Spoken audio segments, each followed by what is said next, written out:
Why don't we jump to this Hoodie Allen? So Dave, you saw Hoodie Allen at Siena College, right? I did, yes. The Siena Fest after I graduated. Was that was that All American?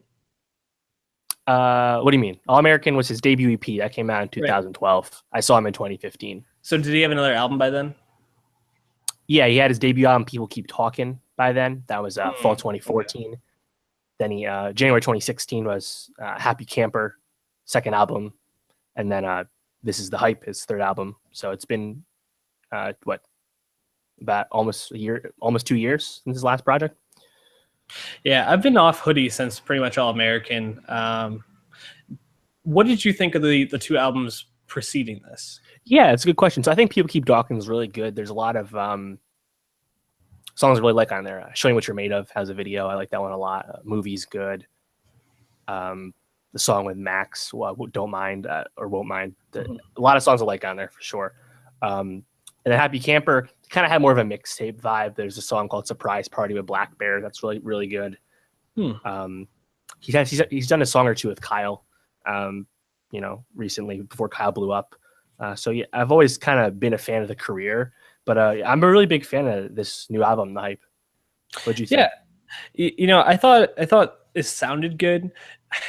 It's hard for me to get past Hoodie's like corniness at times. Like there was some lines. I'm gonna pull them up here, but on the final song, "Running in Circles," which I think my jaw literally dropped because I was like, what the fuck was that? Yeah, he's a name dropper. His punchlines are always, in that vein. But that's kind of what he does as a pop rapper too. So I'm not surprised. But yeah. Please go ahead. I also think he tried some stuff which worked pretty well. Like you were texting a little bit about this song called "All My Friends" with State Champs, the pop punk band. Yeah, they're from Albany. If you didn't know. Oh, really? I didn't know that. Yeah, I think U-Albany, one or two of them, maybe one of them's from Shen too. Yeah, no, they're a pretty big pop punk band in the country too. So that's cool.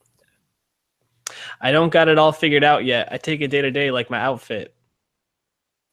Hoodie. Keep it Emily Blunt. Mama, I Did It. Oh, yeah. Bella and Gigi. He's got a lot of them like that. Yeah, the Emily Blunt one was terrible. but here's the thing too: is like as a pop rapper, that's what he's done. He's kind of like he's in his lane.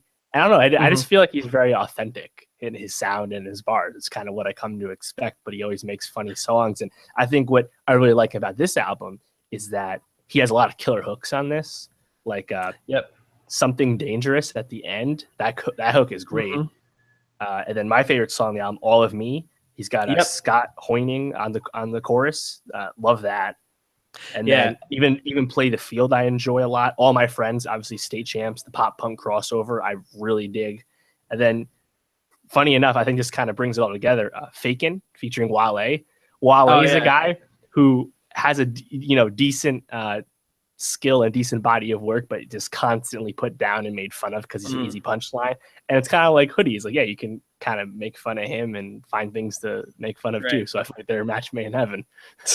No, all for me, going back to that, I immediately I got to a red light when I was listening to this, and I like immediately put it on the Nowstalgia best of because I was like, this is the best song off this album. I guarantee it. It's really good.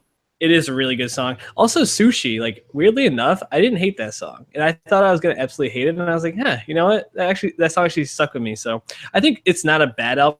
He's just his corniness just makes it difficult for me sometimes to get by it. And last week we reviewed Macklemore's solo album Gemini, which is also in the pop rap vein. Obviously, they have different sounds, but that's still their genre. And I think Macklemore's lyrics were not strong on that album at all. But Macklemore also kind of just like pulled all these different sounds, like he has the song How to Play the Flute, which is literally like a Mask Off ripoff, right? He has that one feature that literally sounds like Chance. He's got Offset on Willy Wonka, Miga. Like Macklemore's pulling from all over the place, whereas Hoodie, I feel like really knows his sounds and kind of threw a bunch of different hooks together. So yeah, I think as a pop rap album for a 100% independent rapper who's been in the game a while, it's a really strong release.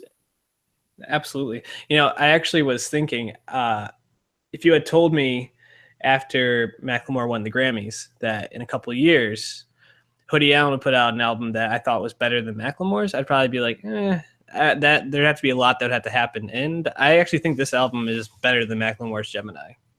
Yeah, as we said last week, I think more effort was put into Hoodie's project. I mean, Macklemore said he banged this album out in like 6 weeks, so it makes sense. But yeah, Hoodie put a lot of time in this, and it really shows. And I think that's something he has to do because he's an independent rapper with a legion of fans. But he like him and G-Eazy kind of came up at the same time. But G-Eazy has since gone much more mainstream and was accepted by mainstream rap. He has a song with Cardi B and A$AP Rocky right now. Like Hoodie Allen never really got into like mainstream rap that much. He has a song with Kyle here and there, but so he has to really hone his craft and stay grinding. And I think that's what he did on this album. Yeah, no, I agree. I think Hoodie was probably better than Boogie with a Hoodie, but I'm happy to hear that you liked A Boogie. That's cool. I mean, a lot of people like him. I don't disparage him. He's just not my favorite,